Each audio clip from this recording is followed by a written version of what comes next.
Hello friends, welcome all of you. Fabulous academy के digital platform पर आप सबका हार्दिक स्वागत है। दोस्तों, इंग्लिश टेस्ट सीरीज जो चल रही थी हमारी, इसी के अकॉर्डिंग आज हम आपके सामने लेके आए हैं क्वेश्चन नंबर 101 to 120। और आपको देखना है फ्रेंड्स कि इन क्वेश्चंस में इनका आंसर क्या होगा और किस टाइप के क्वेश्चंस पूछे जा रहे हैं। ये क्वेश्चन आपके लिए बहुत ही इंपॉर्टेंट क्वेश्चन है, एग्जाम की दृष्टि से आपको श्योर सक्सेस दिलाने में आपकी हेल्प करेंगे। तो देखते हैं, चलिए दोस्तों आज की इस वीडियो में देखते हैं क्वेश्चन हम।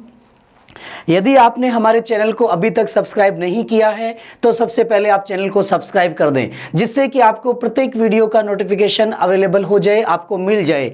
और ज़्यादा से ज़्यादा चैनल को सब्सक्राइब करें, शेयर करें, जिससे कि प्रत्येक ज़रूरतमंद बच्चे को, स्टूडेंट को, आपके फ्रेंड को ये वीडियो अवेलेबल हो जाए और वो एग्ज़ाम में अपनी परफॉर्मेंस कर पाए। तो चलते हैं आज के इस वीडियो में क्वेश्चन नंबर 101 की ओर। फ्रेंड्स, क्वेश्चन देखिएगा, क्या क्वेश्चन है आपके पास में, स्क्रीन पर देखिएगा। Find out the error given the sentences. जो सेंटेंस में एरर दे रखे हैं उनको आपको देखना है कि एरर क्या है। सबसे पहले बात करते हैं यहाँ एरर की, और सेंटेंस में देखिएगा फ्रेंड्स क्या है, I and he have prepared the lesson thoroughly, no error. ध्यान रखिएगा फ्रेंड्स, यहाँ आपसे एरर पूछा गया है और आपको देखना है कि एरर कैसे होगा। सबसे पहले आप सब्जेक्ट की बात करें। एरर देखने के लिए क्या करना होगा दोस्तों, सबसे पहले आप सब्जेक्ट की बात करें कि इस सेंटेंस में आपका सब्जेक्ट क्या है, ठीक है। इसके बाद देखेंगे आप सेंटेंस में वर्ब और उसके बाद देखेंगे उसमें ऑब्जेक्ट, ठीक है दोस्तों। ये मेजर चीज होती है और इसमें आपको क्या देखना होगा, सब्जेक्ट का, जैसे सब्जेक्ट सिंगुलर है या प्लूरल है, ठीक है, ये आप देखेंगे। और उसमें नाउन या प्रोनाउन की जो सीक्वेंस है ये भी आपको देखनी होगी। नाउन है या आपका सब्जेक्ट है, प्रोनाउन है, उसकी सीक्वेंस क्या है ये भी आपको देखना होगा। वर्ब के अकॉर्डिंग आपको देखना होगा टेंस संबंधी कि यदि आपका सेंटेंस प्रेजेंट में है, पास्ट में है, वर्ब की कौन सी फॉर्म आएगी। ऑब्जेक्ट के अकॉर्डिंग आपको देखना है उसका सब्जेक्टिव केस काम में लिया गया है या आपका ऑब्जेक्टिव केस काम में लिया गया है, ये भी आपको इसमें देखना होगा फ्रेंड्स। सब्जेक्टिव और ऑब्जेक्टिव केस ध्यान रखिएगा, केस की बात कर रहा हूं मैं यहाँ। तो एरर छांटने के लिए, एरर देखने के लिए आपको प्रीपोजिशनल एरर भी हो सकता है, एडवर्बियल एरर भी हो सकता है, नाउन एरर हो सकता है, प्रोनाउन हो सकता है, वर्बल एरर भी हो सकता है। अब आपके दिए गए सेंटेंस में कौन सा एरर है ये आपको बताना है। तो जल्दी से कमेंट करके बताइए मुझे कि यहाँ एरर क्या है फ्रेंड्स। आपके आंसर का वेट है मुझे कि आप देखिए फ्रेंड्स, यहां पर एरर क्या होगा, आई एंड ही की बात कर रहा हूं मैं यहाँ सब्जेक्ट की। सबसे पहले आप ये देखें कि ये आपका सब्जेक्ट है, तो क्या ये राइट है। यहां समझना दोस्तों, ये प्रोनाउन है। क्या है दोस्तों, प्रोनाउन। और प्रोनाउन के टॉपिक में आपने पढ़ा था पर्सनल प्रोनाउन। पर्सनल प्रोनाउन, और पर्सनल प्रोनाउन का रूल क्या है, पर्सनल प्रोनाउन, पर्सनल प्रोनाउन का रूल था यदि सब्जेक्ट सिंगुलर हो और सब्जेक्ट प्लूरल हो। यदि सब्जेक्ट सिंगुलर है तो आपको 2 3 1 का रूल अप्लाई करना होगा, और यदि सब्जेक्ट प्लूरल है तो 1 2 3 का रूल अप्लाई करना होगा। और यदि हमारे पास सेंटेंस में यदि प्रार्थना, निवेदन, क्षमा याचना का भाव हो, इट मीन्स प्रेयर वर्ड हो, सॉरी वर्ड हो, एपोलॉजी वर्ड हो, गिल्टी वर्ड हो, तो हमेशा ही 1 2 3 काम में आता है। आपके सेंटेंस के अकॉर्डिंग अगर अपन देखें तो यहाँ सेंटेंस में हमें एक एफर्मेशन दिया हुआ है, एफर्मेटिव सेंटेंस का रूप है। तो देखेंगे हम यहाँ की आई एंड ही होगा या ही एंड आई होगा। तो ध्यान रखिएगा दोस्तों, पर्सनल प्रोनाउन का रूल कह रहा है 2 3 1, पहले सेकंड पर्सन आना चाहिए, फिर थर्ड पर्सन, फिर फर्स्ट पर्सन। यहाँ पर आई क्या है, फर्स्ट पर्सन है, और ही क्या है, थर्ड पर्सन। तो आना क्या चाहिए कि थर्ड पर्सन पहले आएगा, फर्स्ट पर्सन बाद में जाएगा। इट मीन्स क्या होना चाहिए, ही एंड आई होना चाहिए, ही एंड आई होना चाहिए। तो आपका राइट आंसर क्या होगा, ही एंड आई होगा। इसलिए एरर कहाँ हुआ फ्रेंड्स, आप बताएंगे कि दिए गए जो सेंटेंस है इस सेंटेंस में आपका एरर है ए ऑप्शन में। क्लियर, बात समझ में आ गई होगी दोस्तों, I hope it is clear. I and ही नहीं होगा, ही एंड आई होगा, क्योंकि प्रोनाउन सिंगुलर फॉर्म में दिए हुए हैं, राइट।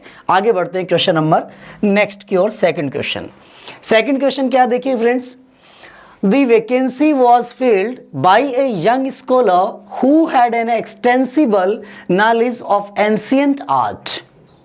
यहां देखिए फ्रेंड्स, क्वेश्चन में जो पूछा जा रहा है, आप ध्यान से देखिएगा, the vacancy was filled, it mean sentence हमारा पैसिव फॉर्म में है। ध्यान रखना फ्रेंड्स, सबसे पहले बात कर रहा हूं कि पहला जो ए ऑप्शन आपको दिया हुआ है ये आपका पैसिव फॉर्म में है। किस फॉर्म में है फ्रेंड्स? पैसिव फॉर्म में है।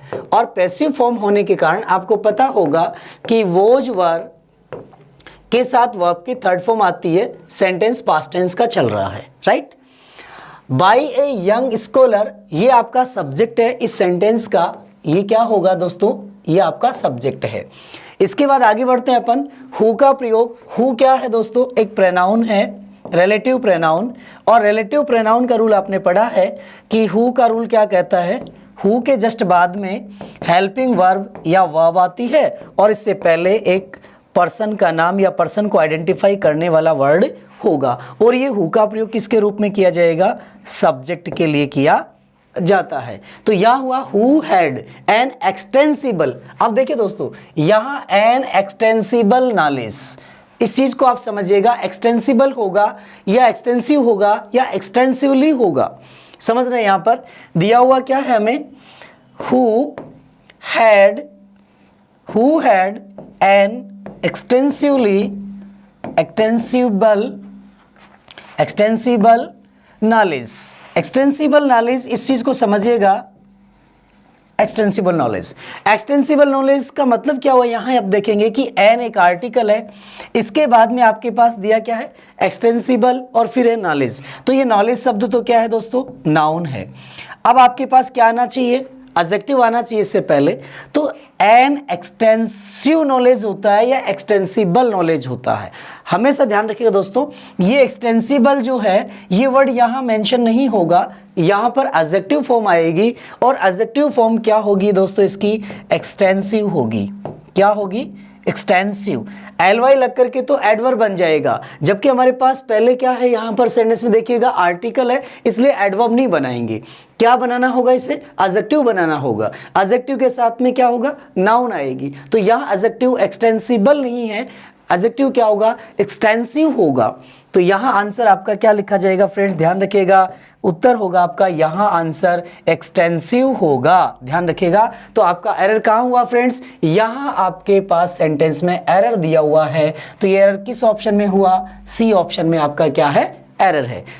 एक्सटेंसिव वर्ड का प्रयोग किया जाएगा। नेक्स्ट क्वेश्चन की ओर बढ़ते हैं। बात समझ में आ गई होगी दोस्तों कैसे हमने पता लगाया इसका। आगे बढ़ते हैं क्वेश्चन नंबर थर्ड की ओर। क्वेश्चन नंबर थर्ड क्या कह रहा है देखिएगा। An eminent surgeon is visiting the hospital to attend a surgeon's conference.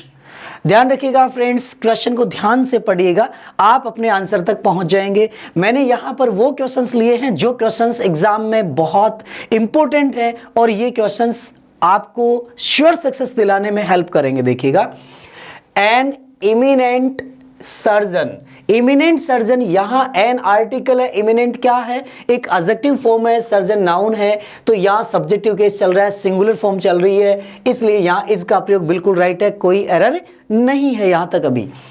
Visiting verb है, कंटिन्यूअस का सेंटेंस हो गया फ्रेंड्स। दी हॉस्पिटल आपका क्या है? प्लेसेड वर्ब लिया गया है। इसके बाद देखिएगा to attend, to attend infinitive का रूप हुआ। इसके बाद देखिएगा अ सर्जन्स कॉन्फ्रेंस, एक सर्जन की कॉन्फ्रेंस। ठीक है, तो यहां हमने कहा एन इमिनेंट सर्जन, एक बहुत ही प्रतिष्ठित जो सर्जन है वो is visiting the hospital, hospital का विजिट करने आ रहे हैं to attend a surgeons conference. और वो क्या करते हैं? एक सर्जन्स कॉन्फ्रेंस होगी, उसको अटेंड करेंगे। तो सर्जन कॉन्फ्रेंस जो होने वाली है वो पर्टिकुलर, वो यूनिक है माय डियर। ध्यान रखना, किसी फंक्शन की बात कर रहा हूं, कोई इंपॉर्टेंट चीज की बात कर रहा हूं, यूनिक चीज की बात करें तो वहां आर्टिकल क्या होगा? आर्टिकल द का प्रयोग किया जाएगा। तो माय डियर आप ये देखेंगे यहां पर कि जो आर्टिकल आपके पास यूज हुआ है सेंटेंस में क्या हुआ है? ए सर्जन्स कॉन्फ्रेंस। तो ए सर्जन्स कॉन्फ्रेंस आप समझेंगे कि ए और एन का प्रयोग कब होता है? जब कोई चीज अननोन होती है। पहली कंडीशन तो क्या है? अननोन थिंग्स के रूप में हो। अननोन प्रॉपर नाउन कैसी होती है दोस्तों? अननोन होती है। ऐसी सिचुएशन में क्या होता है? ए और एन का प्रयोग किया जाता है। ठीक है। दूसरी कंडीशन आपके पास आती है, एक तो अननोन की कंडीशन होती है, सेकंड कंडीशन आपके पास में होता है कि ए और एन में यदि दी गई जो नाउन है वो नाउन हमारी काउंटेबल सिंगुलर हो। कैसी हो दोस्तों? Countable singular, countable singular noun होनी चाहिए, ऐसी सिचुएशन में प्रयोग करते हैं। इसके अलावा जब हम उसके बारे में कोई स्पेसिफिक नहीं है, जब वो स्पेसिफिक नहीं है, स्पेसिफिक नहीं हो, ऐसी सिचुएशन में भी ए और एन का प्रयोग करते हैं। अब आपके पास दिया गया वर्ड क्या है? Surgeons conference. ध्यान रखिएगा दोस्तों, यहां जो सेंटेंस दिया गया है ए सर्जन्स कॉन्फ्रेंस, तो सर्जन्स कॉन्फ्रेंस जो वर्ड दिया गया है ये एक फंक्शन की बात कर रहा है फ्रेंड्स। यहां पर ये एक फंक्शन है सर्जन्स कॉन्फ्रेंस और ये पर्टिकुलर है, इसलिए हमने कहा एन इमिनेंट सर्जन आ रहे हैं और वो पर्टिकुलर फंक्शन अटेंड करने आ रहे हैं, तो उस फंक्शन के लिए वो पहले से नॉन है, अननोन नहीं है। सर्जन्स कॉन्फ्रेंस है, वो सर्जन है, पहले से नॉन है। तो जब हम किसी भी यूनिक चीज़ की बात करते हैं जिसके बारे में हमें पहले से कोई जानकारी होती है, उसके लिए हम आर्टिकल द का प्रयोग करते हैं। तो यहाँ पर ए आर्टिकल नहीं होगा दोस्तों, यहाँ द का प्रयोग किया जाएगा। तो आपके सेंटेंस में जो एरर है वो एरर हुआ, ए में एरर है। इट मीन्स मैं कहूँ कि सी ऑप्शन में आपको एरर दिया गया है। आगे बढ़ते हैं नेक्स्ट क्वेश्चन नंबर 104 की ओर। क्वेश्चन नंबर 104 क्या कह रहा है देखिएगा, many a man how realized that real happiness lies in making sacrifices. यहाँ सेंटेंस में आपको क्या पूछा जा रहा है दोस्तों? सब्जेक्ट वर्ब एग्रीमेंट के टॉपिक से क्वेश्चन आया हुआ है और यहाँ आप देखेंगे सब्जेक्ट कौन है? Many a man. Many a man, ध्यान रखिएगा दोस्तों, मैनी शब्द क्या है? मैनी काउंटेबल के लिए यूज होता है। पहली कंडीशन क्या है दोस्तों? काउंटेबल में यूज होता है और प्लूरल नाउन के लिए। किसके लिए होगा दोस्तों? प्लूरल नाउन के लिए होगा और नाउन कैसी? काउंटेबल होगी। और मैनी के साथ में मैनी प्लस जो नाउन काउंटेबल नाउन और कैसी नाउन? काउंटेबल प्लूरल नाउन होने पर जो वर्ब होती है या हेल्पिंग वर्ब वो भी कैसी होती है दोस्तों? प्लूरल आती है। समझना यहाँ पर बात को, नाउन कैसी होती है? प्लूरल होती है। अब आप दूसरी कंडीशन आप समझेंगे यहाँ पर कि मैनी के बाद में many plus article A N का प्रयोग किया हुआ हो, तो ध्यान रखिएगा ए एन के साथ आने वाली जो नाउन होती है ये नाउन कैसी होती है फ्रेंड्स? सिंगुलर होती है, ठीक है। और जब नाउन सिंगुलर हो जाती है तो इसके बाद आने वाली जो हेल्पिंग वर्ब और वर्ब होती है वो भी कैसी होती है? सिंगुलर आती है माय डियर। ये मैनी के अकॉर्डिंग नहीं चलता है दोस्तों, यहाँ मैनी के बाद में अगर आर्टिकल दिया हुआ है तो नाउन सिंगुलर हो जाएगी और आपके पास यहाँ आने वाली जो वर्ब है वो भी कैसी होगी? सिंगुलर होगी। तो फ्रेंड्स आपके पास जो सेंटेंस में सब्जेक्टिव केस में ही आपको पता लग गया कि मैनी ए मैन दिया हुआ है तो आगे हैव का किया जाएगा, हैज का प्रयोग किया जाएगा। Has realized that real happiness lies in making sacrifice. देखिएगा यहाँ भी लाइस वर्ड काम में लिया गया है, सिंगुलर फॉर्म में है। तो आपके सेंटेंस में कहाँ एरर हुआ? बी ऑप्शन में क्या है फ्रेंड्स? एरर है। बात समझ में आ गई दोस्तों? बी ऑप्शन में आपको एरर दिया हुआ है। आगे बढ़ते हैं क्वेश्चन नंबर 105 की ओर। क्वेश्चन नंबर 105 क्या कह रहा देखिएगा, a technical view of new gadgets sometimes differ from an economic perspective. अब यहां देखिएगा एरर क्या है friends? A technical view of new gadgets. यहां आपका सब्जेक्ट क्या है? सब्जेक्ट वर्ब एग्रीमेंट के अकॉर्डिंग आप देखेंगे कि आपका सब्जेक्ट यहां क्या एक टेक्निकल सब्जेक्ट है, व्यू सब्जेक्ट है, ऑफ न्यू गैजेट्स कौन सब्जेक्ट है? वर्ब जो आएगी वो किसके अकॉर्डिंग आएगी? ध्यान रखिएगा, समटाइम्स डिफर क्या है फ्रेंड्स? यहाँ वर्ब का रूप है, ठीक है, फ्रॉम एन इकोनॉमिक पर्सपेक्टिव। अब ऑफ प्रीपोजिशन के बाद में देखिएगा न्यू गैजेट्स, गैजेट्स क्या है? नाउन है। यहाँ पर ए टेक्निकल व्यू, ये भी क्या है? नाउन है। अब फ्रेंड्स आप ये देखेंगे कि यहाँ ए टेक्निकल व्यू, तकनीकी विचार, तो टेक्निकल ये तो एडजेक्टिव का काम कर रहा है यहाँ, और व्यू आपका क्या है? नाउन का काम कर रहा है। अब इस सेंटेंस में आपके पास जो वर्ब आएगी वो किसके अकॉर्डिंग आएगी? क्या व्यू के अकॉर्डिंग वर्ब होगी या आप कहेंगे गैजेट्स के अकॉर्डिंग वर्ब होगी? गैजेट्स के अकॉर्डिंग वर्ब आएगी, किसके अकॉर्डिंग आएगी देखिएगा, गैजेट्स, व्यू और गैजेट्स दोनों में से कौन सी नाउन के अनुसार वर्ब आएगी। इस चीज को डिफाइन करने के लिए आप समझ लीजिएगा फ्रेंड्स, हमेशा जब भी हम ऑफ प्रेपोजिशन लगाते हैं, कोई भी प्रेपोजिशन काम में आती है, जैसे आपने देखा होगा one of them, one of them, ध्यान रखिएगा वन ऑफ देम में ऑफ प्रेपोजिशन है, इससे पहले आपके पास में क्या है, वन है, तो हेल्पिंग वर्ब और जो वर्ब आएगी फ्रेंड्स वो किसके अनुसार आती है, वन के अकॉर्डिंग आती है। यहाँ भी हम बात करेंगे तो ऑफ से पहले आपके पास नाउन कौन है, व्यू नाउन है, तो इसके अनुसार क्या होगी, वर्ब आएगी। व्यू क्या है, अभी यहाँ पर आप देखेंगे कि व्यू आपके पास यहाँ सिंगुलर फॉर्म में है। किस फॉर्म में है फ्रेंड्स, सिंगुलर नाउन है, और सिंगुलर नाउन होने के कारण जो वर्ब होगी, वर्ब वो कैसी होगी, सिंगुलर होगी, ध्यान रखिएगा। इसलिए आपके पास दिए गए सेंटेंस में जो वर्ब है वो क्या है, वर्ब आपके पास है डिफर, तो आंसर क्या होना चाहिए फ्रेंड्स, यहाँ पर डिफर्स होना चाहिए। क्या होना चाहिए, डिफर्स होना चाहिए, not differ. A technical view of new gadgets sometimes differs from an economic perspective। यहाँ differs होगा तो आपका एरर कहाँ हुआ, बी ऑप्शन में आपके एरर है। बात समझ में आ रही है दोस्तों, कैसे हम एरर को फाइंड आउट कर रहे हैं, सब्जेक्ट देख रहे हैं हम यहाँ पर कि कौन सा सब्जेक्ट है, सब्जेक्ट के अकॉर्डिंग वर्ब कैसी आएगी। यदि सब्जेक्ट सिंगुलर फॉर्म में है तो वर्ब भी क्या होगी, सिंगुलर फॉर्म में आएगी। यदि सब्जेक्ट प्लूरल फॉर्म में है तो वर्ब भी प्लूरल फॉर्म में ही आती है। क्लियर फ्रेंड्स, आगे बढ़े, नेक्स्ट क्वेश्चन की ओर बढ़ते हैं, क्वेश्चन नंबर 106 की ओर। क्वेश्चन नंबर 106 क्या है देखिएगा, fill in the blanks with the correct option. Correct option भरना है हमें। क्वेश्चन क्या है देखिएगा, what would you have done if you blanks the train. What would you have done if, आपको क्या करना होगा, इफ यू ब्लैंक्स ट्रेन, अगर ट्रेन के बारे में, ट्रेन क्या हो जाएगी, ध्यान रखिएगा दोस्तों। अब समझिएगा इसको, आपके पास सेंटेंस में मैंने आपसे कंडीशनल सेंटेंस का रूल अप्लाई करवाया था। यदि आपको याद हो पिछले वीडियोस में, मैं बार बार क्वेश्चन सीरीज में ये क्वेश्चन बार बार ले रहा हूं, क्योंकि आपको पता होगा फ्रेंड्स प्रत्येक एग्जाम में हमेशा ये क्वेश्चंस पूछे जाते हैं, कंडीशनल सेंटेंस के क्वेश्चन हर बार आ रहे हैं, इसलिए आप ध्यान से इसको समझ लीजिएगा कि यहां आपके पास दिया हुआ है वुड हैव। ध्यान रखें friends, would have principal clause में हो तो सबऑर्डिनेट क्लॉज जो इफ वाला है, इस सेंटेंस में कौन सा टेंस होगा, समझिएगा, जल्दी से रिप्लाई करके बताइएगा फ्रेंड्स क्या होगा। यहां पर देखिएगा, जब इधर आपको दे रखा है future, future past perfect, future past perfect दिया हुआ हो, ठीक है, तो नेक्स्ट जो आपका सबऑर्डिनेट क्लॉज होगा वो किस में होगा, पास्ट परफेक्ट में होगा।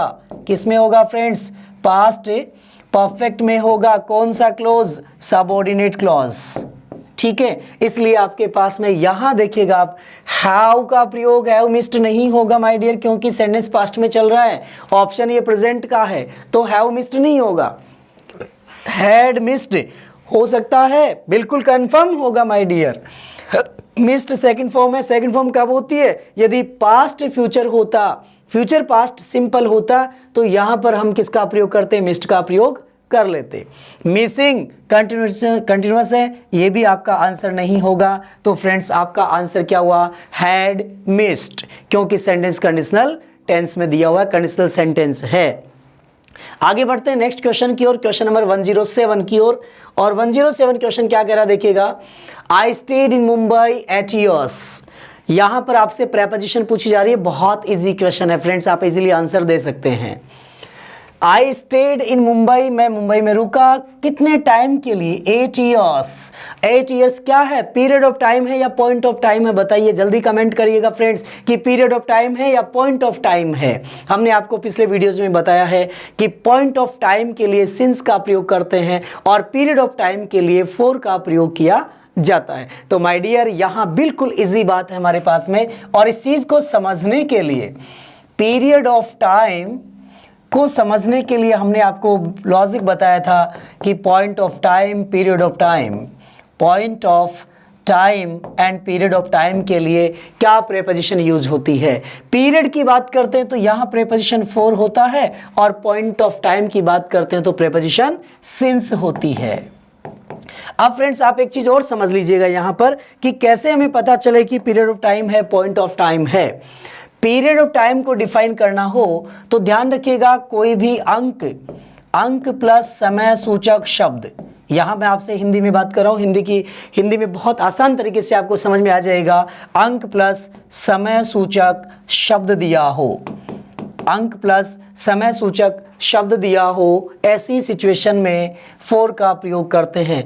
जैसे मैं यहाँ कहूँ कि एक से ले 1 घंटा, 2 घंटे, 1 दिन, 4 दिन, 5 दिन, 10 दिन, 1 घंटा, 2 घंटे, 4 दिन, 5 दिन, यहाँ दिन, घंटे, दिन, वर्ष, महीने, यहाँ कोई भी समस्यक शब्द काम में लिया जा सकता है और इसी प्रकार से आप यहाँ फॉर का प्रयोग करेंगे। और यदि आपको पॉइंट ऑफ टाइम दिया हुआ है, पॉइंट ऑफ टाइम से अभिप्राय क्या हुआ फ्रेंड्स, जब हम पॉइंट ऑफ टाइम की बात करते हैं तो यह निश्चित समय होता है। सप्ताह के दिनों की बात कर सकते हैं हम, सप्ताह के दिन की बात कर सकते हैं, महीनों के नाम की बात कर सकते हैं।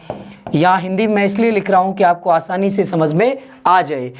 भारतीय हमारे महीने जो होते हैं, जनवरी टू दिसंबर तक के लिए सिंस का प्रयोग करेंगे, संडे टू मंडे तक के लिए हम सिंस का प्रयोग करेंगे।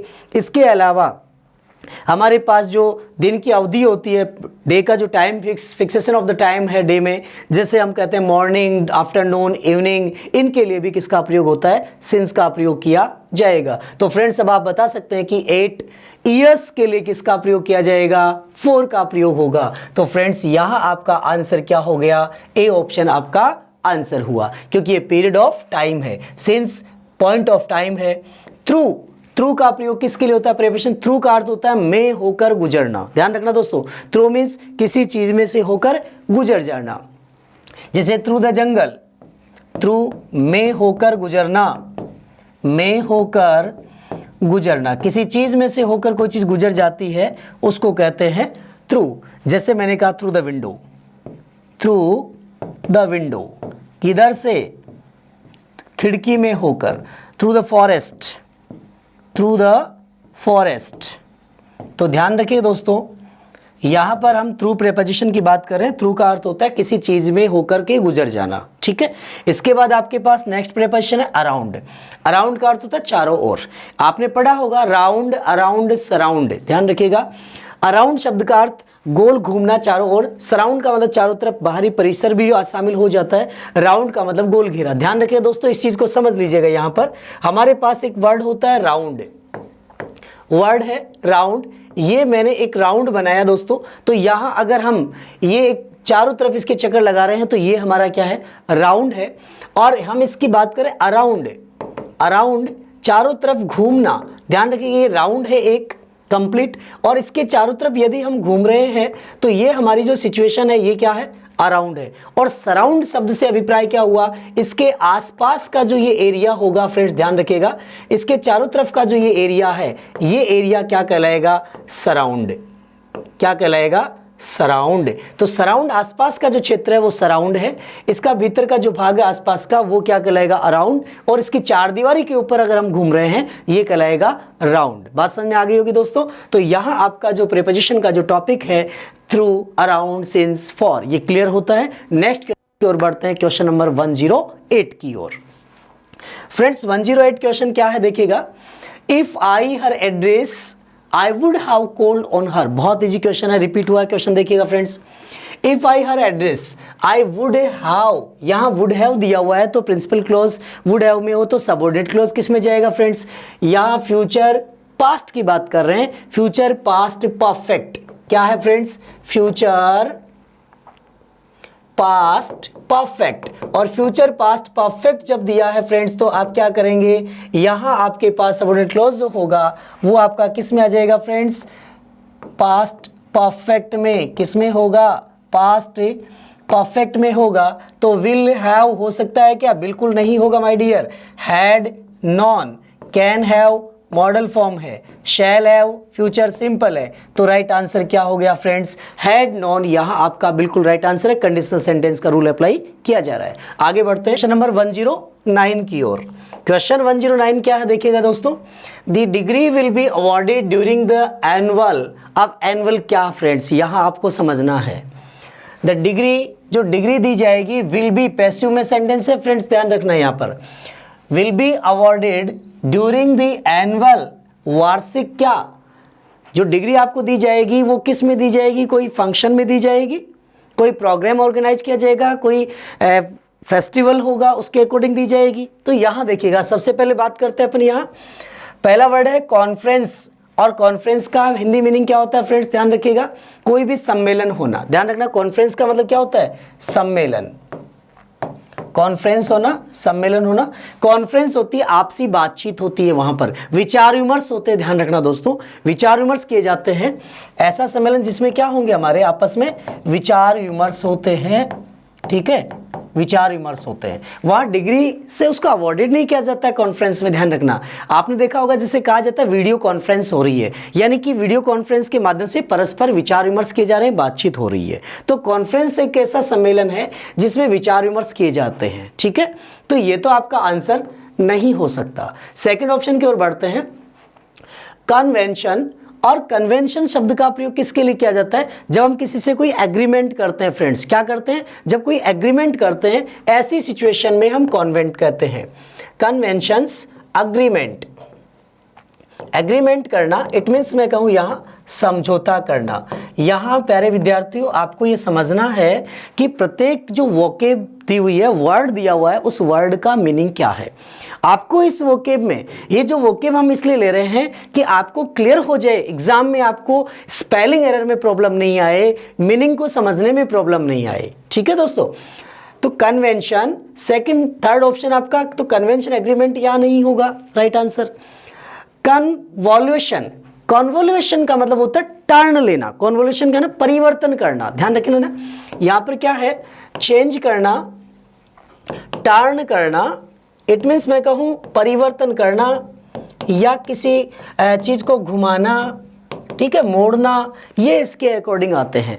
और नेक्स्ट वर्ड है कन्वोकेशन, और कन्वोकेशन का अर्थ दीक्षांत समारोह, दीक्षांत समारोह। दीक्षांत समारोह से अभिप्राय क्या होता है फ्रेंड्स, एजुकेशनल जो सेशन है वो कंप्लीट होने के बाद में आपको जो डिग्री दी जाएगी, जो आपका प्रोग्रेस रिपोर्ट दिया जाएगा, उसको कहेंगे हम कॉन्वेक्शन, अर्थात दीक्षांत समारोह, दीक्षा का अंत, दीक्षांत समारोह। इसलिए यहाँ कॉन्वेकेशन जो वर्ड है ये इसका एग्जैक्ट राइट आंसर होगा। यहाँ प्रत्येक वर्ड को आप समझ लीजिएगा, कॉन्फ्रेंस होना, कन्वेंशन होना, कन्वॉल्यूशन होना और कन्वोकेशन होना। कन्वोकेशन, कन्वोकेशन, वोकेशन शब्द ध्यान रखना, वोकेशन छुट्टी को कहते हैं, कॉन्वोकेशन जब छुट्टी हो जाती है, इट मीन्स अब आपको सम्मेलन जो फंक्शन था उसमें आपको डिग्री अलॉट कर दी गई, आपका एजुकेशन कंप्लीट हो गया है। तो यहाँ आपका राइट आंसर हो गया कॉन्वोकेशन।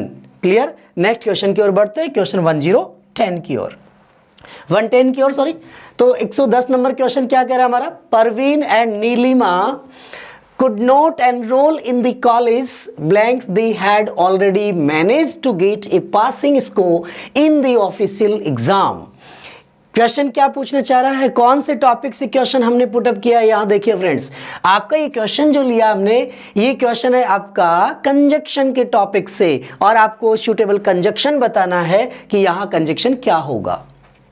क्वेश्चन को पढ़िएगा आराम से, ध्यान से क्वेश्चन देखिएगा। प्रवीण एंड नीलिमा, प्रवीण और नीलिमा ने कुड नॉट एनरोल, उन्होंने एनरोल नहीं किया, वो एनरोल नहीं कर सकी। इन द कॉलेज, कॉलेज में वो एनरोल नहीं कर सकी। Blanks, they had already managed to get a passing score in the official exam. और दे हैड ऑलरेडी मैनेज्ड, उन्होंने पहले ही मैनेज कर लिया था, to get a passing score in the official exam, official exam में पासिंग स्कोर उन्होंने पहले ही कर लिया था। तो वो एग्जाम एनरोल नहीं कर पाई, यद्यपि उन्होंने पहले ही ऑफिशियल एग्जाम का स्कोर कवर कर लिया था, पास कर लिया था, फिर भी ऐसा नहीं कर सकी। इट मीन्स आपके पास क्या है फ्रेंड्स, यहाँ एक विकल्प दिया हुआ है। तो सबसे पहले बात करते हैं, ऑप्शन में दिया हुआ देयरफॉर। देयरफॉर का प्रयोग कब होता है, जब हम रिजल्ट की बात करते हैं। किसकी बात करते हैं, रिजल्ट की, परिणाम की बात करते हैं। तो इसलिए के सेंस में, किस सेंस में, इसलिए के सेंस में, जब हम कहते हैं कि वह बीमार था इसलिए विद्यालय नहीं आ सका, ठीक है, वो गांव गया था इसलिए वह नहीं आ सका, तो पहले आप रीजन बताएंगे, उसके बाद आप रिजल्ट बता रहे हैं। रीजन क्या था कि वह गांव गया था इसलिए, तो पहले रीजन होता है सेंटेंस में, रीजन होता है और बाद में रिजल्ट होता है, रीजन और रिजल्ट। जब रीजन पहले हो रिजल्ट बाद में हो तो देयरफॉर प्रयोग करते हैं, या हम सो का प्रयोग भी करते हैं। ध्यान रखिएगा फ्रेंड्स, सो का प्रयोग भी करते हैं, देयरफॉर का भी करते हैं और थस का प्रयोग भी करते हैं, THUS, ध्यान रखिएगा। इसके बाद नेक्स्ट ऑप्शन की ओर बढ़ते हैं, इवन दो। इवन दो का मतलब यद्यपि, यद्यपि उसने ऐसा किया फिर भी, ध्यान रखिएगा, ऐसा करने के बावजूद भी, के बजाय भी, फिर भी के अर्थ में, यट के अर्थ में, किस अर्थ में, यट के अर्थ में, अर्थात फिर भी इस अर्थ में प्रयोग किया जाता है। ऐसी सिचुएशन में पहले कोई कंडीशन होती है और उसको एम्फासिस किया जाता है। क्या किया जाता है फ्रेंड्स, एम्फेसिस किया जाता है, और एम्फेसिस करने के लिए इवन दो का प्रयोग किया जाता है। हैंस का प्रयोग ये देयरफॉर का सिमिलर है। मोरेवर अधिक से अधिक, ज्यादा से ज्यादा, मोरेवर ज्यादा से ज्यादा, ये भी एम्फेसिस करने के लिए काम में आता है दोस्तों, एम्फेसिस करने के लिए काम में आता है, किसी बात पे बल देने के लिए काम में आता है। तो यहाँ सेंटेंस के अकॉर्डिंग आपका जो राइट आंसर होगा वो होगा आपका इवन दो। क्या होगा फ्रेंड्स, इवन दो, ये आपका बिल्कुल राइट आंसर होगा। Praveen and Neelima could not enroll in the college, Praveen और नीलिमा कॉलेज में एनरोल नहीं हो सकी। इवन दो, यद्यपि उन्होंने क्या कर लिया था, पहले ही स्कोर भी प्राप्त कर लिया था, फिर भी वो नहीं कर पाई। राइट, नेक्स्ट क्वेश्चन की ओर बढ़े। I hope it is clear. Next question है हमारा 111 नंबर क्वेश्चन क्या कह रहा है देखिएगा, choose the correct synonym. Synonym choose करना है, समानार्थी शब्द देखना है, सिनोनिम पर्यायवाची देखना है माय डियर। वर्ड क्या आपके पास में, डीमाइस। डीमाइस क्या होता है, डीमाइस हो जाना, जो डाई हो गया, डाइमाइज। ध्यान रखना दोस्तों, इसको हमें याद रखने के लिए मैंने इसको कह दिया डाइमाइस, डीमाइस। डीमाइस मर गया, खत्म हो गया, समाप्त हो गया। डिमाइस का अर्थ क्या हो जाता है, किसी चीज का एंड हो जाना, समाप्त हो जाना। इट मीन्स यहाँ ऑप्शन की ओर बढ़िएगा तो आपको पता चलेगा डेथ हो जाना। डेथ का मतलब क्या होता है दोस्तों, मृत्यु हो जाना, और एंड होने का मतलब भी क्या है, यहाँ मृत्यु हो जाना। क्लियर, इसलिए यहाँ डिमाइस का जो सिनोनिम होगा वो क्या होगा, डेथ होगा। अब आप बात करते हैं कि बचे जो तीन ऑप्शन है हमारे पास में, इनका मीनिंग क्या है। फर्स्ट है मिसफॉर्चून, जो अनहैप्पीनेस होता है, बैड ओमेन होता है, उसको मिसफॉर्चून कहते हैं। क्या होता है दोस्तों, मिसफॉर्चून का मतलब दुर्भाग्य होना, मिसफॉर्चून, या मैं कहूँ अवगुण होना, बुरा होना, या इसको अपन कहें unhappy, unhappy, unpleasant, unpleasant, unhappy की जो कंडीशन है वो क्या है, मिसफॉर्चून है। क्लियर, मिसफॉर्चून कहते हैं अपन लक्की को, और मिसफॉर्चून अनलक्की को कहते हैं। किसको कहेंगे, अनलक्की होना। ठीक है, नेक्स्ट है एक्सीडेंट। एक्सीडेंट का मतलब होता है दुर्घटना। जो कोई बैड इवेंट होती है, क्या होती है दोस्तों, बैड इवेंट। कोई बैड इवेंट होती है, कोई बुरी एक्शन होती है, जो इविल एक्शन है, इविल एक्शन है, उसको हम क्या कह रहे हैं, दुर्घटना अर्थात एक्सीडेंट। ठीक है, जो बैड न्यूज है वो एक्सीडेंट है। एक सस्पेंस भी होता है, एक्सीडेंटली अर्थात संयोग होना किसी चीज का। ठीक है, संयोग दुर्घटना के अर्थ में भी होता है और संयोग के अर्थ में भी होता है। इसके बाद देखिएगा डिसमिसल। डिसमिस कर देना, रिजेक्ट कर देना, रेस्ट्रिकेट कर देना, किसी चीज को हम डिसमिस कर देते हैं, निष्कासित कर देते हैं, रिजेक्ट कर देते हैं। क्या कर देते हैं, रिजेक्ट कर देते हैं किसी चीज को, वो कहलाती है डिसमिस कर। जैसे हमने कहा कि प्लान डिसमिस हो गया, तो डिसमिस हो गया इसमें निरस्त कर दिया गया उसको, हमने समाप्त कर दिया उसको। क्लियर, तो ये डिसमिस जो शब्द है, किसी चीज को, प्रपोजल को निरस्त करना, तो यहाँ डिसमिस शब्द आया। वर्ड पूछा गया था डिमाइस, तो डिमाइस का सिमिलर वर्ड हो गया आपके पास में डेथ, तो ये आपका करेक्ट आंसर हो गया। क्लियर, आगे बढ़ते हैं क्वेश्चन नंबर 112 की ओर। क्वेश्चन नंबर 112 है, और 112 क्वेश्चन क्या कह रहा है देखिएगा दोस्तों, चूज द करेक्ट सिनोनिम। आपको क्या चूज करना है, सिनोनिम चूज करना है। और सिनोनिम से मतलब फ्रेंड्स आप जानते होंगे, मतलब हुआ पर्यायवाची या समानार्थी। पर्यायवाची शब्द हो या पर्यायवाची या मैं कहूँ समानार्थी शब्द, समानार्थी शब्द, सिमिलर मीनिंग वाला जो शब्द होगा उसे हम क्या कहते हैं, सिनोनिम कहते हैं। ठीक है, सिमिलर वर्ड। अब देखिए क्या कह रहा है, एडवर्सिटी। सबसे पहले फ्रेंड्स आप इसकी मीनिंग को देखिएगा, एडवर्सिटी मीन्स क्या होता है। एडवर्सिटी जो वर्ड है इसका अर्थ होता है अनप्लीजेंट। क्या होता है दोस्तों, अनप्लीजेंट। जो अनप्लीजेंट हो, जो अनप्लेजरेबल हो, अनप्लेजरेबल हो, या मैं ये कहूं कि जो ऑपोजिशन में हो, ऑपोजिशन में हो, ठीक है, उसे हम क्या कहते हैं, एडवर्सिटी। विरोध करना, एडवर्सिटी का अर्थ क्या हो जाता है दोस्तों, विरोध में होना। ठीक है, तो यहां देखिएगा सबसे पहले आप इसके मीनिंग की ओर बढ़े कि जो ऑप्शन दे रखे हैं उन ऑप्शन में क्या है। फर्स्ट ऑप्शन आपसे कह रहा है ओपोनेंट। ओपोनेंट का अर्थ क्या होता है, विरोधी होना। ओपोनेंट क्या होता है दोस्तों, विरोधी। ठीक है, जो आपका ओपोज कर रहा है, जो आपसे एग्री नहीं है, जो आपसे डिसएग्री है। ठीक है, नेक्स्ट वर्ड आता है आपके पास में मिसफॉर्चून, और मिसफॉर्चून का मतलब होता है बैड लक। क्या होता है फ्रेंड्स, बैड लक। और बैड लक से मतलब क्या हुआ कि जहां हिंदी में अपन कह रहे हैं मिसफॉर्चून, दुर्भाग्यशाली, अनलक्की जिसको अपन कह सकते हैं, क्या कहते हैं दोस्तों, अनलक्की भी कहते हैं इसको। तो यहां देखिएगा अनलक्की। इसके बाद नेक्स्ट क्या है, एडवर्सरी। एडवर्सरी का मतलब क्या होता है कि जो ओपोनेंट है, किस में, कन्फ्लिक्ट के अंदर, यानी किसी भी प्रकार का डिस्प्यूट है, कोई कन्फ्लिक्ट है जिसमें व्यक्ति आपसे क्या सहमत नहीं है, जो द्वेष रखता है आपसे। ठीक है, किसी भी प्रकार की द्वेष भावना रखने वाला, जो किसी भी कंटेस्ट में या किसी भी प्रकार से आपसे द्वेष रख रहा हो, उसे क्या कहेंगे, जैसे द्वेष रखने वाला, द्वेष रखने वाला, या अपन ये कह सकते हैं यहाँ पर कि जो आपसे डिस्प्यूट करता है, जिसमें डिस्प्यूट है। ठीक है, उसे हम क्या कहते हैं, एडवर्सरी कह रहे हैं। इसके बाद देखिए आपके पास एक वर्ड आता है हॉस्टिलिटी। हॉस्टिलिटी का अर्थ होता है अनफैमिलियर, जो परिचित नहीं है, जो फ्रेंडली नहीं है, अनफ्रेंडली जिसको कह सकते हैं। क्या कहते हैं, अनफ्रेंडली। अनफ्रेंडली जो मित्रवत नहीं है, जो दुश्मन है, एक प्रकार से दुश्मनी रखने वाला, दुश्मनी रखने वाला। तो यहां देखिएगा अब चारों ऑप्शन मैंने आपको बता दिए हैं, चारों का मीनिंग बता दिया है कि एडवर्सिटी का जो मीनिंग है वो क्या है, और ओपोनेंट का अर्थ क्या है, मिसफॉर्चून, एडवर्सरी, हॉस्टिलिटी। सबसे पहले फ्रेंड्स आप ये देखेंगे कि यहां पर जो सिनोनिम आपको लगेगा, आप मिसफॉर्चून तो इसका आंसर हो ही नहीं सकता, हॉस्टिलिटी ये भी आंसर नहीं हो सकता। अब ऑप्शन बचते हैं आपके पास ए और सी ऑप्शन। आप यहां दोनों के जो वर्ड के मीनिंग है वो थोड़े सिमिलर से मीनिंग है। ठीक है फ्रेंड्स, लेकिन आप ध्यान रखना एडवर्सरी और ओपोनेंट, यहां क्या है, एडवर्सिटी। शब्द को देखिएगा, एडवर्सिटी क्या है और यहां ओपोनेंट क्या है, एडवर्सरी क्या है। एडवर्सिटी और एडवर्सरी ये भी विरोध के रूप में ही है, ये भी ओपोजिशन ही है, लेकिन ध्यान रखना दोस्तों यहाँ किसी प्रकार की कन्फ्लिक्ट में है, कोई संघर्ष है, किसी बात से वो सहमत नहीं है।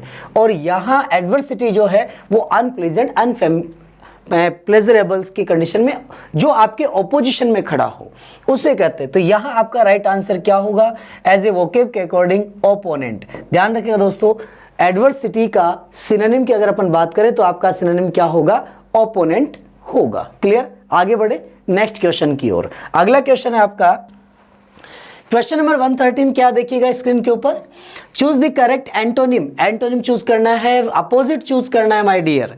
कैसे पता चलेगा, देखिएगा वर्ड है पेसिमिस्ट।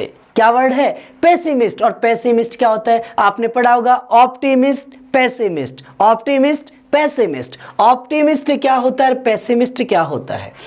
पेसिमिस्ट होता है dark side of the life, dark side of the life, of the life. जीवन का जो अंधकार वाला दिशा है, अंधकार की तरफ है, वो क्या है, डार्क साइड। तो डार्क साइड का अर्थ हो गया निराशावादी।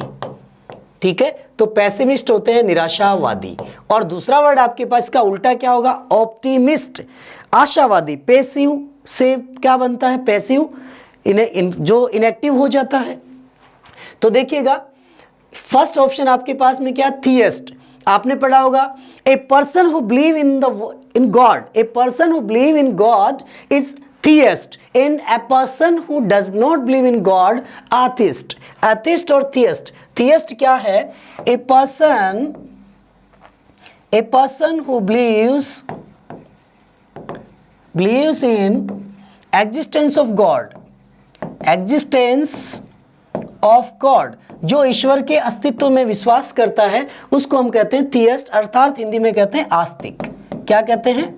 आस्तिक, जो ईश्वर में विश्वास करता हो। और दूसरा वर्ड आपके पास में इसका अपोजिट अगर बात करें तो होता है एथिस्ट। एथिस्ट का मतलब क्या हो जाएगा? इसके पहले ए लग जाएगा, इसका मतलब अपोजिट बन जाएगा। ठीक है, अगला है ऑप्टिमिस्ट।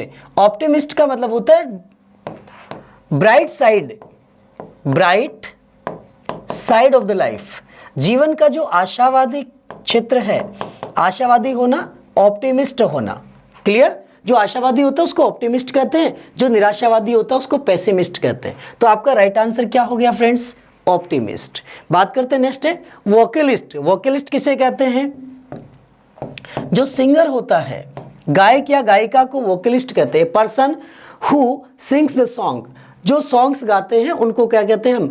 म्यूजिशियन नहीं कहते, ध्यान रखना दोस्तों, म्यूजिशियन नहीं कहते हैं, वोकलिस्ट। वोकल का मतलब क्या होता है? जो हमारे आवाज़ की बात करें, जो आवाज़ के बल पर कुछ करते हैं, इट मीन्स जो गायक होते हैं वो क्या होंगे? सिंगर जो होते हैं वो हमारे वोकलिस्ट हैं। क्लियर?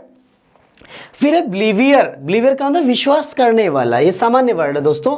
बिलीव करने वाला, विश्वास करता, जो विश्वास करता है उसको बिलीवर कहते हैं, विश्वासी जिसको अपन कहते हैं। ठीक है, तो आपका यहाँ पेसिमिस्ट का राइट आंसर क्या हो गया? ऑप्टिमिस्ट। ये एंटोनिम आपसे पूछा गया था। क्लियर? आगे बढ़ते हैं 114 की ओर। क्वेश्चन नंबर 114 क्या देखिएगा फ्रेंड्स, यहाँ पर choose the correct meaning of the idiom. Idiom का मीनिंग बताना है, इस मुहावरे का अर्थ बताना है फ्रेंड्स। क्या होगा देखिएगा, the whole problem has been swept under the carpet. The whole problem, सारी की सारी समस्याएं जो थी, whole problem has been swept under the carpet, मैंने सारी समस्याओं को कारपेट के नीचे छुपा दिया। इट मीन्स क्या होगा? किसी भी चीज को छुपा देना, किसी चीज को दिखाई प्रदर्शन नहीं करना, किसी के सामने शो नहीं करना। ठीक है, but that is not the solution, लेकिन वो सोल्यूशन नहीं हुआ, वो उस चीज का रिजल्ट नहीं हुआ। किसी समस्या से दूर भागना, प्रॉब्लम से दूर भागना कोई समाधान नहीं है, ध्यान रखिएगा। जैसे देखिएगा, अब इसमें आंसर की अगर अपन बात करें, आंसर क्या होगा? फर्स्ट ऑप्शन क्या है? कैप्ट हिडन, सेकंड ऑप्शन है इग्नोर्ड, थर्ड है सॉल्व्ड और डिटेक्टेड। तो यहां अगर बात करें हम कि आपका आंसर क्या होगा, the whole problem has been swept under the carpet, मैंने सभी समस्याओं को कारपेट के नीचे रख दिया है, छुपा दिया है, लेकिन ये इसका सोल्यूशन नहीं हुआ। कैप्ट हिडन छुपा के रखना, इग्नोर्ड नजरअंदाज कर देना, सॉल्व समाधान करना, डिटेक्टेड करना उसको जासूसी करना, तो ये तो नहीं हुआ। सॉल्व करना ये भी समस्या नहीं है। अब आपका आंसर होगा या तो कैप्ट हिडन छुपा के रख दिया मैंने उनको, और इग्नोर कर देना। तो ध्यान रखिएगा दोस्तों, कैप्ट हिडन छुपा के रखना ये आंसर नहीं हो सकता कि आपने समस्या को छुपा के रख दिया। समस्या कोई वस्तु नहीं है जिसको आपने छुपा के रख दिया हो। इसको इग्नोर करना, किसी भी प्रॉब्लम को इग्नोर करना किसी समस्या का सलूशन नहीं है, प्रॉब्लम का सलूशन नहीं है इग्नोर करना, ध्यान रखिएगा। तो आपका राइट आंसर क्या हुआ? इग्नोर्ड। बात समझ में आ गई फ्रेंड्स? यह आपका राइट आंसर होगा इग्नोर्ड करना, swept under the carpet, carpet के नीचे किस चीज को स्वेप्ट कर देना। देखिए स्वेप्ट फिसला देना, छुपा देना वहां पर, तो इसका अर्थ क्या हो गया? किसी चीज को इग्नोर करना। क्लियर? नेक्स्ट आगे बढ़ते हैं 115 की ओर। अ हैंडराइटिंग विच इज डिफिकल्ट और इम्पॉसिबल टू रीड, वो हैंडराइटिंग जिसको पढ़ना इम्पॉसिबल हो, डिफिकल्ट हो। ध्यान रखिएगा, वन वर्ड का क्वेश्चन है। फर्स्ट ऑप्शन आपके पास पूछा जा रहा है इलेजिटिमेट। इलेजिटिमेट का मतलब होता है जो इलीगल होता है, जो लीगल नहीं होता है, जो इलीगल होता है, अवैध होता है, जो लीगल नहीं हो उसको कहते हैं इलेजिटिमेट, अर्थात जो अवैध होता है। क्या होता है फ्रेंड्स? अवैध होता है, उसको कहते हैं हम इलेजिटिमेट। तो ये तो हैंडराइटिंग से रिलेशन नहीं रखता। सेकंड ऑप्शन है इलिसिट, और इलिसिट का अर्थ भी क्या होता है? जो लीगल नहीं है, ठीक है, उसको भी क्या कहते हैं? इलिसिट। तो ये भी आंसर नहीं हुआ। थर्ड ऑप्शन है इलिजिबल, एबल नहीं है, इलिजिबल है, ध्यान रखना। देखो इलिजिबल ई नहीं है, आई है, इलिजिबल इल शब्द का मतलब कमजोर होना। एबल किसी चीज को पढ़ने में समर्थ नहीं है तो वो एलिजिबल है। एक एलिजिबल होता है, एक इलिजिबल है, ध्यान रखना दोस्तों। एलिजिबल तो उपयुक्त होता है, ई से शुरू होता है, आई से शुरू हो रहा है, इट मीन्स क्या है, पढ़ने में मुश्किल है, एलिजिबल है। इलूसिव, और इलूसिव का अर्थ होता है किसी चीज का भ्रामक प्रचार करना, ठीक है, बहुत ज्यादा उग्र होना, एक्सटेंस, बहुत ज्यादा ईगर हो जाना, ईगरनेस होना, भ्रामक होना, इलूसिव होना, भ्रामक। तो ध्यान रखिए फ्रेंड्स, यहां आपका राइट आंसर क्या हुआ, इलिजिबल। क्या होगा, इलिजिबल। ए हैंडराइटिंग ऐसी जिस विच इज डिफिकल्ट और impossible to read is called illegible. अपठनीय हिंदी में क्या कहते हैं, अपठनीय, जिसको पढ़ा नहीं जा सके, जिसको पढ़ने में मुश्किल हो, उसको कहते हैं इलिजिबल। क्लियर। नेक्स्ट क्वेश्चन की ओर बढ़ते हैं। क्वेश्चन नंबर 116 देखिएगा। 16 क्या है, choose the correct one word choose करना है friends. Talking disrespectfully of sacred things. देखिएगा, टॉकिंग डिसरेस्पेक्टफुली, अगर हम बात करते हैं डिसरेस्पेक्टफुली, अपमानजनक बातें करते हैं, of sacred things, sacred thing पवित्र चीज़ों के बारे में अगर हम डिसरेस्पेक्टफुली बात करते हैं, उनकी तरफ उनका अपमान करते हैं, किसका, पवित्र चीज़ों का अपमान कौन करेगा। आप देखिएगा, पवित्र चीज़ का सम्मान करेंगे, किसी गॉड की फोटो का आप रेस्पेक्ट करेंगे, ठीक है, किसी आइडल रखी हुई है, कोई स्टैचू है, उसका आप रिस्पेक्ट करेंगे, क्यों, क्योंकि आप थियस्ट हैं। और ये आप नहीं करेंगे क्योंकि आप एथिस्ट हैं। ध्यान रखना दोस्तों, आप सेक्रेड थिंग्स का डिसरिस्पेक्ट करते हैं, रिस्पेक्ट करेंगे आप कब, रिस्पेक्ट तो कब करेंगे आप, जब आप क्या होंगे, थियस्ट होंगे। क्या होंगे, थियस्ट होंगे, ठीक है। और यदि आप क्या होंगे, एथिस्ट होंगे। क्या होंगे फ्रेंड्स, एथिस्ट होंगे। अगर आप एथिस्ट होंगे तो फ्रेंड्स आप क्या करेंगे, उसका सम्मान नहीं करेंगे। तो थियस्ट होंगे, इसका मतलब आप आस्तिक होंगे, उसकी एग्जिस्टेंस में बिलीव करेंगे, और आप उसके एग्जिस्टेंस में बिलीव नहीं करेंगे। ध्यान रखिएगा। इसलिए यहाँ आपका राइट आंसर अगर देखा जाए तो आपका राइट आंसर क्या होगा माय डियर, समझिएगा। फर्स्ट वर्ड है हेरेसी। क्या वर्ड है, हेरेसी। और हेरेसी का अर्थ होता है जो ऑथेंटिक नहीं है, जो प्रमाणिक नहीं है, जो जेन्युइन नहीं है, जो ऑथेंटिक नहीं है, जो जिनाइन नहीं है, प्रमाणिक नहीं है, अप्रमाणिक है, जिसका कोई प्रमाण नहीं है, वो हेरेसी है। That is not genuine, that is not authentic, that is not real. जो रियल नहीं है, ऑथेंटिक नहीं है, जो जेन्युइन नहीं है, वो क्या है, हेरेसी है। क्लियर, बात समझ में आ रही है। एथिज्म, अभी मैंने कहा कि एक ऐसी सिचुएशन, ऐसी कंडीशन जब हम किसी चीज़ के एग्जिस्टेंस पर बिलीव नहीं करते हैं, उसको हम कहते हैं एथिज्म। फिर नेक्स्ट वर्ड आता है ब्लेस्फेमी। वर्ड क्या है दोस्तों, ब्लेस्फेमी। और ब्लेस्फेमी का अर्थ है ईश्वर की निंदा करना। जो ईश्वर की निंदा करता है, ब्लेस्फेमी, ईश्वर की निंदा करने वाला, ईश्वर की निंदा करने वाला, निंदा करने वाला, जो ईश्वर की निंदा करता है वो ब्लेस्फेमी है। गॉड की निंदा करता है, गॉड में विश्वास तो कर रहा है बट उसको बुरा भला बुरा कर रहा है। एक है कि गॉड में बिलीव करता ही नहीं है। तो एथिज्म और ब्लेस्फेमी दोनों डिफरेंट वर्ड, ध्यान रखना दोस्तों। यहाँ पर जीलियसी नहीं है, यहाँ उसके बारे में कुछ कमेंट किया जाता है, गलत टीका टिप्पणी की जाती है उसके बारे में, ठीक है।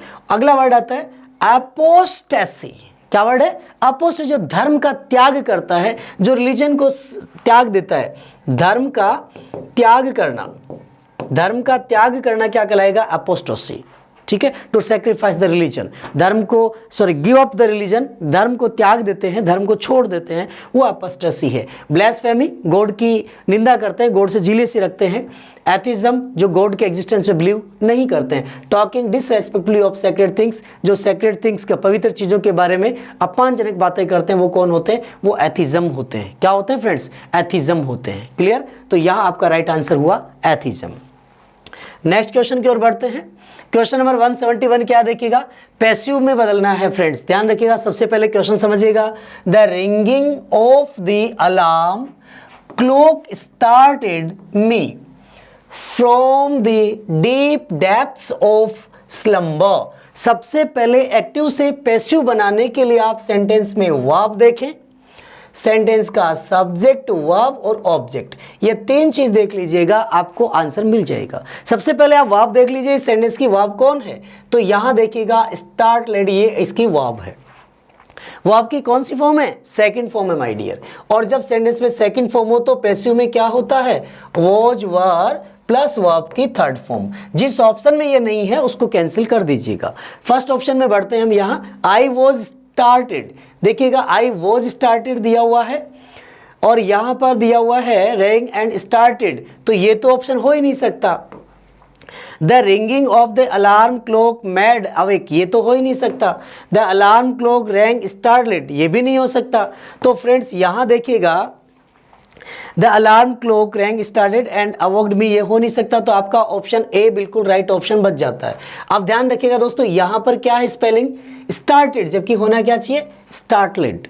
तो यहां जो स्पेलिंग दे रखी है ये चेंज नहीं होती है फ्रेंड्स, ध्यान रखना। एक्टिव से पैसिव बनाने पर जो वर्ब होती है वही वर्ब आती है, स्पेलिंग मिस्टेक नहीं होती है, ध्यान रखिएगा। स्टार्टलेड वर्ड काम में लिया जाएगा। आगे बढ़ते हैं क्वेश्चन नंबर 118 की ओर।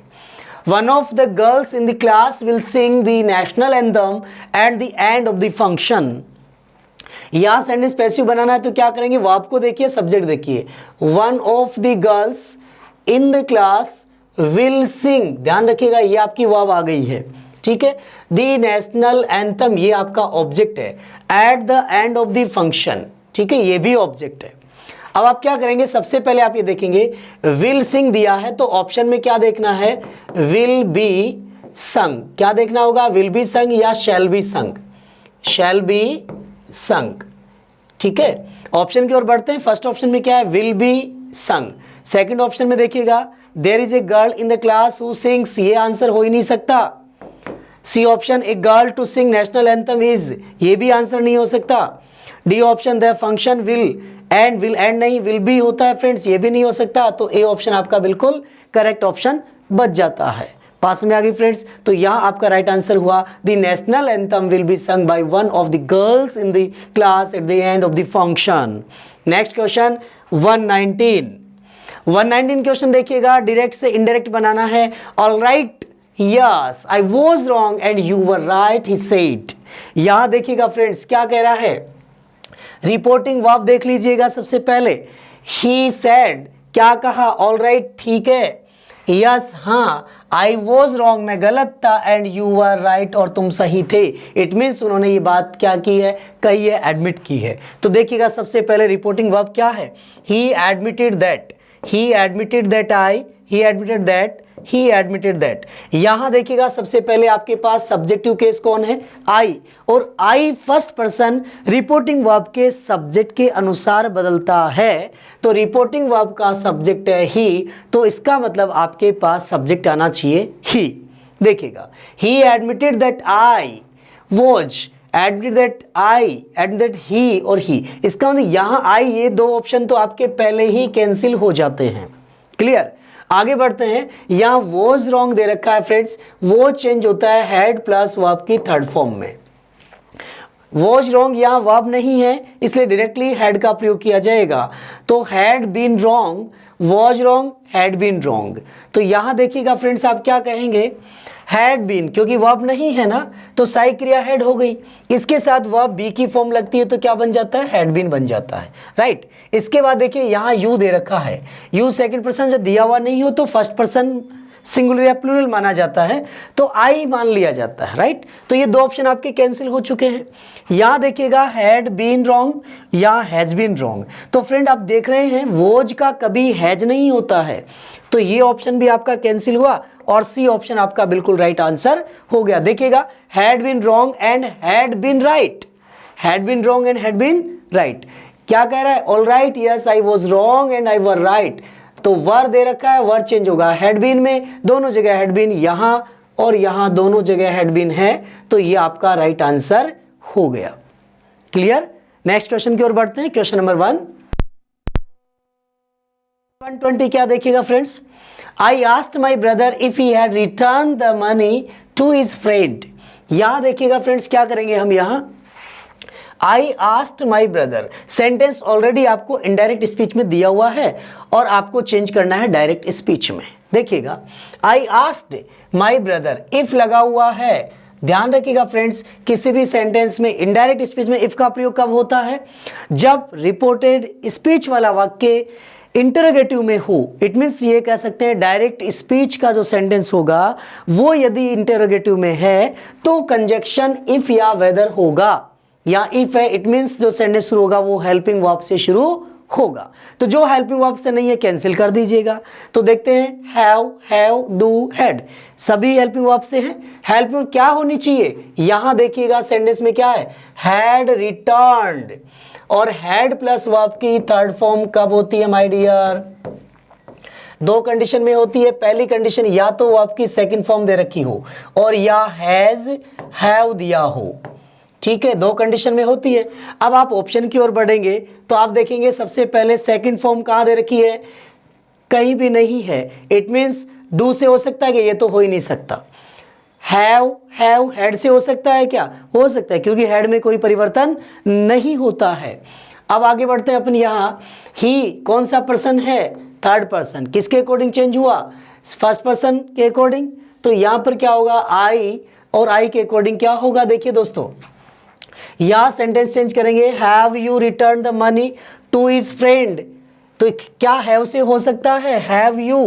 यहाँ भी क्या? Have you return the money to your friend. ठीक है, और यहाँ क्या है? To his friend. यहाँ पर है do you return the money, तो ये कैंसिल हो गया। Had you returned, had you returned होगा क्या फ्रेंड्स? देखिएगा हैड के साथ थर्ड फॉर्म आ रही है ना। यहाँ पर देखिए हैव यू रिटर्न, यहाँ क्या है? ये कैंसिल हो गया क्योंकि रिटर्न फर्स्ट फॉर्म है।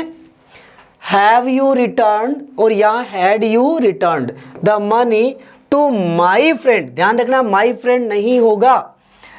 देखिएगा friends, have you, first B option को देखते हैं। Have you return the money to your friend, answer हो सकता है क्या? इस चीज को देखिएगा, सेंटेंस के अकॉर्डिंग बढ़िएगा। यहां पर हिज फ्रेंड दिया है, अगर यहां पर माई फ्रेंड लिखा जाए तो सेंटेंस माई के अनुसार क्या होगा? सब्जेक्ट क्या है? आई, और आई का क्या होगा? माई। इट मीन्स यहां पर क्या होगा कि अगर माई होता तो यहां आई का आई रहता, तो ये ऑप्शन आपका क्या हो गया? गलत हो गया।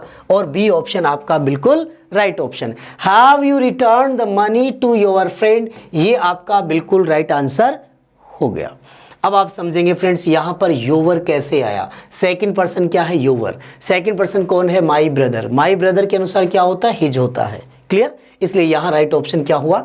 ये आपका बिल्कुल करेक्ट आंसर हुआ। बात समझ में आ गई होगी दोस्तों। ध्यान रखना है हमेशा जब इनडायरेक्ट स्पीच में सेकंड फॉर्म दे रखी हो तो सेंटेंस में आपको देखना है वॉज, वर। सॉरी फ्रेंड्स, यहां आपको देखना होगा सेकंड फॉर्म दे रखी हो तब आपको देखना है सेंटेंस में इज, आर, एम, या वर्ब की फर्स्ट फॉर्म या फर्स्ट के साथ एस या ई एस।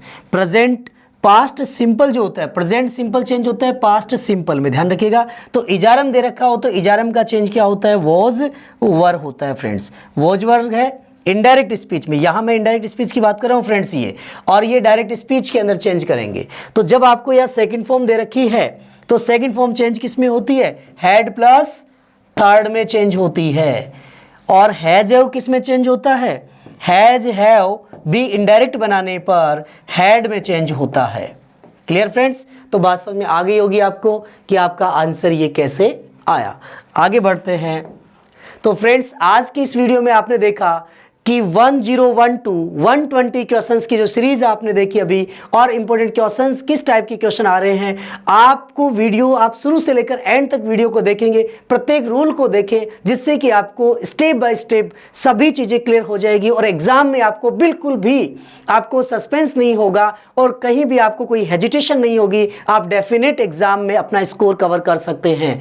तो फ्रेंड्स यदि आपने हमारे चैनल को सब्सक्राइब नहीं किया है तो ज्यादा से ज्यादा चैनल को सब्सक्राइब करें, शेयर करें, जिससे कि आपके अन्य साथी लोगों को भी ये वीडियो उपलब्ध हो सके और वो भी एग्जाम में पार्टिसिपेट और अपना स्कोर अच्छा बना सके। नेक्स्ट अगली टेस्ट सीरीज के लिए 120 to 140 के लिए तैयार रहें और देखते रहिएगा हमारे डिजिटल वेब को। तब तक के लिए thank you, best of luck, bye bye.